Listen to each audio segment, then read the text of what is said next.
Tandis que Lionel Messi est en pleine réflexion pour son avenir, Xavi a mis un coup de pression qui n'a pas plu au clan de la Pulga. Le coach du Barça a en effet mis clairement la pression sur Messi quant à la possibilité d'un retour en Catalogne. C'est à lui de décider. S'il veut revenir au Barça, nous ferons tout notre possible pour qu'il puisse venir.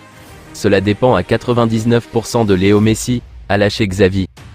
Le clan de la Pulga ne comprend pas pourquoi la pression est mise sur l'Argentin alors que le Barça n'a formulé aucune offre officielle pour le moment, assurant même que Messi aurait signé depuis longtemps s'il avait eu une vraie offre entre les mains. L'ambiance se tend.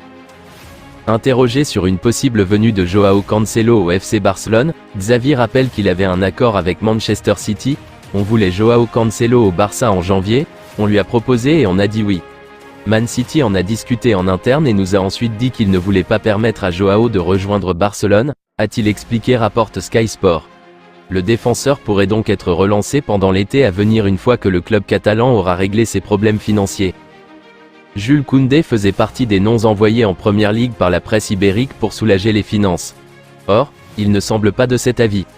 Je vais rester au Barça, a scandé l'international français au bord du terrain de basket opposant mardi soir les Métropolitans 92 à la SVEL. Un message clair dirigé aux fans, aux journalistes mais aussi à la direction si elle pensait se séparer de lui. En effet, une rumeur faisait état d'une fatigue de l'intéressé concernant ses titularisations dans le couloir droit et non dans l'axe de la défense.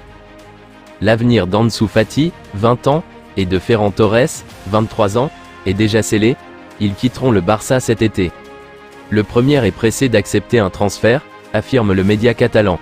Son entourage est favorable à un départ pour qu'Ansu Fati ne soit pas bloqué dans sa progression. Pisté notamment par Manchester United, l'Espagnol pourrait rapporter jusqu'à 70 millions d'euros au Blaugrana. Pour Ferran Torres, la situation est assez similaire. Son profil est également apprécié en Première Ligue, et notamment par Aston Villa. Affaire à suivre. Je vous remercie d'avoir regardé ma vidéo, n'hésitez pas à vous abonner pour plus de contenu similaire.